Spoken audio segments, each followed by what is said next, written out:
पुत्र वधू लाजवंती ने यह कह दिया कि अगर मेरे पति से ही शेर के भोजन को करवाना चाहते हो, आपके वचनों के कारण मेरा पति शेर का भोजन बनना है, तो कोई बात नहीं, मैं अपने पति का दान देने के लिए तैयार हूं। फिर यह भी कह दिया कि अगर मेरे पति के मांस से भी शेर ना झिके तो आप संकोच ना करना, मैं आपकी पुत्र वधू, मैं आपकी धर्म की बेटी आपसे यह कह रही हूं कि आप मुझे भी चीर करके बेशक से संतों के शेर के सामने डाल देना, मेरे लिए भी आप दिल में संशय ना करना। अब तो राजा मोरध्वज वहां से चल करके बाढ़ी के पास में पहुंचे और बाढ़ी ने जब राजा मोरध्वज को देखा तो हाथ जोड़ करके खड़ा हो गया, महाराज क्या गलती हो गई मुझसे, आप जो यहां तक चल करके आए हैं, आपने आदेश किया होता मैं खुद चल करके आता। तो कहते हैं कि बाढ़ी के तेरा जो आरा है उस आरे में पैनी सी धार लगा करके, इतनी तेज धार लगा करके दे कि वो आरा रुके ना। हे महाराज मुझे ये बताओ कौन सा पेड़ काटना है, चीरना है, क्या काम करना है, उसको मैं करूंगा कि आज तू नहीं, आज तेरे आरे से काम मैं करूंगा। क्या काम करना है, कौन सा पेड़ काटना, पेड़ नहीं, आज तेरे आरे से मुझे अपने पुत्र धीरध्वज को चीरना है। जैसे ही पुत्र धीरध्वज के बारे में सुना तो एकदम से, महाराज क्या कह रहे हो, पुत्र को चीरोगे आप, वो भी मेरे आरे से? क्यों? क्योंकि मैंने संतों को वचन दिए हैं और संतों ने मेरे बेटे धीरध्वज का मांस शेर के भोजन में मांगा है। तो महाराज आप चिंता क्यों कर रहे हो? अगर शेर किसी व्यक्ति का, आदमी का ही मांस खाना चाहता है तो मैं तैयार हूं, मुझे काट करके डाल दो, मेरा परिवार तैयार है, उससे शेर को जिमा दो। पर इकलौता बेटा है, 3 रोज पहले शादी करी है, घर में खुशियां छाई हुई है और आप उसको चीरने की बात कर रहे हो। हाँ बाडी के, मैंने वचन दिए इसलिए मुझे ऐसा ही करना होगा। हे राजन ऐसा ना करो कि बातों में वक्त जाया ना करे, ये तेरे महाराज का आदेश है, क्या तू हमारी आज्ञा का उल्लंघन करेगा?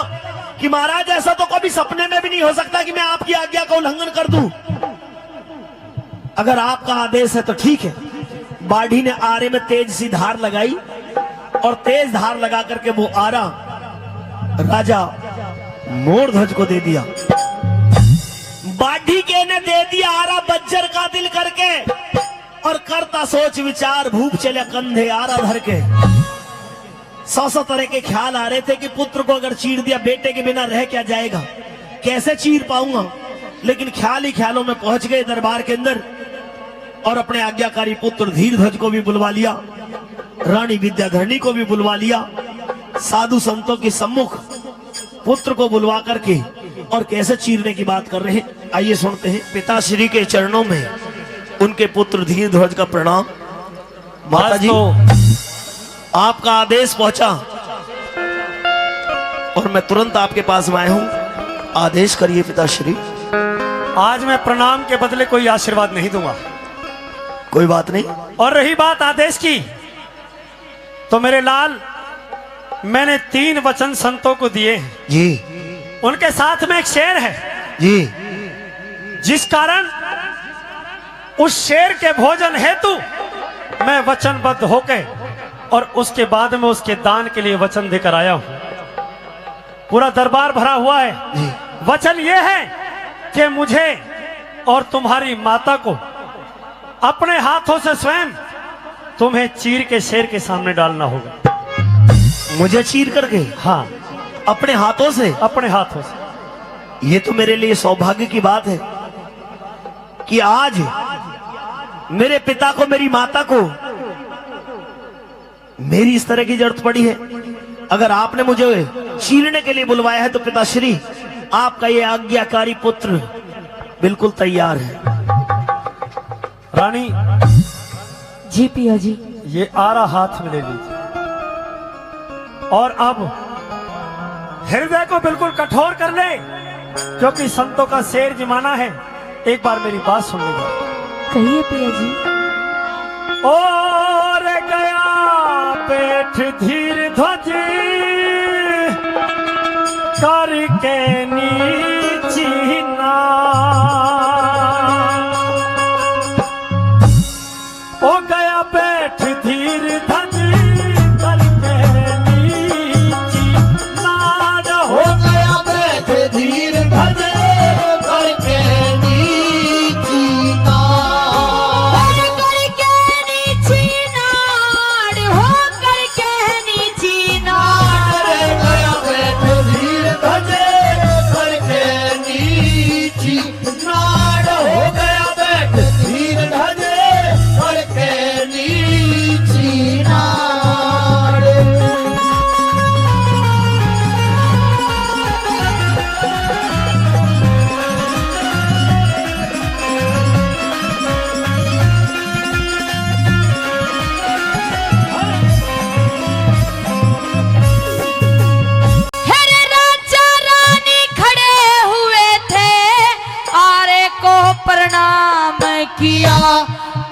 परमेश्वर का ध्यान लगा के आरा सुत पे टेक दिया। चले कोन्या हाथ कांप के रानी का हिल गया हिया। चले कोन्या हाथ कांप के रानी का हिल गया हिया। ये 9 महीने तक रखा गर्भ में, तन के ऊपर कष्ट सहे, किसी चीज की कमी न राखी, शौक किए थे नए नए। जिन हाथों से पाला पोसा उन हाथों से चीर रहे। जिन हाथों से पाला पोसा उन हाथों से चीर रहे। फिर माँ की छाती फटन लगी, माँ की छाती फटन लगी। अब बेटा कर लो लाज। गया बैठ धीर धजे करके नीची नाड़ हो गया। बैठ धीर धजे करके नीची नाड़।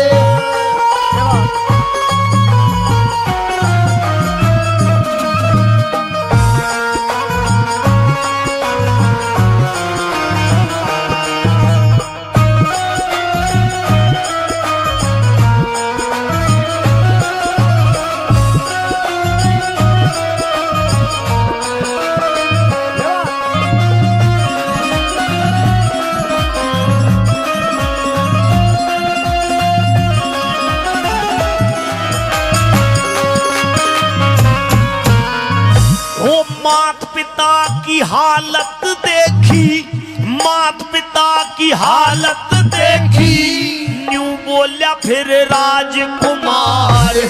ममता के चक्कर में पड़ के मत ना जाना बाजी हार। ऐसा मौका मिलता को न्या दानवीर ने बारंबार। ऐसा मौका मिलता को न्या दानवीर ने बारंबार। हम वचनों खातर सर दे देना, वेदों में न्यू छंद जड़े। ऋषि दधीची हरिश्चंद्र के ना तुमने इतिहास पढ़े। कर सत्कार जी माँ भोजन द्वारे भूखे संत खड़े। कर सत्कार जी माँ भोजन द्वारे भूखे संत खड़े। अरे रही आत्मा तड़प शेर की हे रे और रही आत्मा तड़प शेर की भूखा रहा जहान रे। गया बैठ धीर भजे करके नीची नाड़ हो गया बैठ धीर धजे करके नीची नाड़।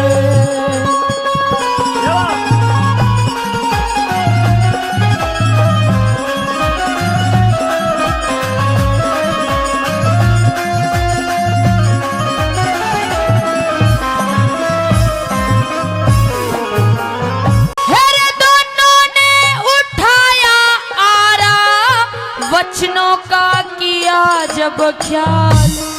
खूनों की फुहार छुट्टी, धरती होगी लाल लाल।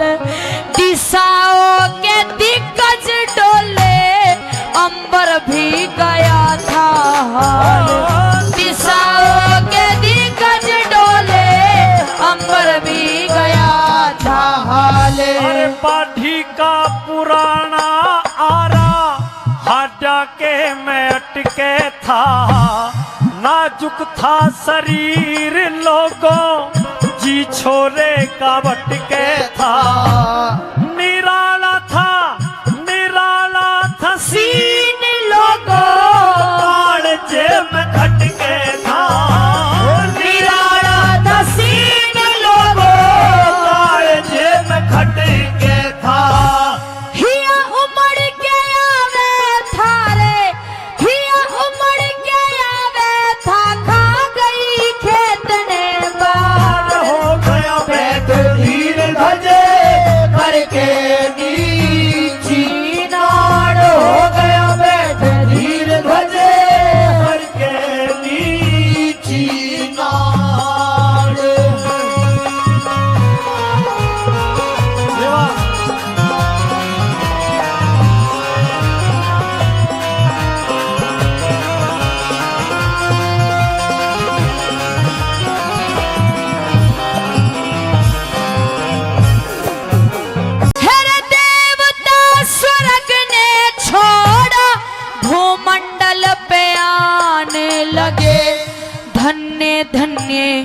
दानवीर गुण राजा के गाने लगे। ब्रह्मा विष्णु शिव शंकर भी फूलों ने बरसाने लगे। ब्रह्मा विष्णु शिव शंकर भी फूलों ने बरसाने लगे। अरे दानवीर बहुत देखे पर ना ऐसा दान देखा, गाने वाले बहुत देखे ना हृदय में ज्ञान देखा। हरे राम बैस लेके कविता में तूफान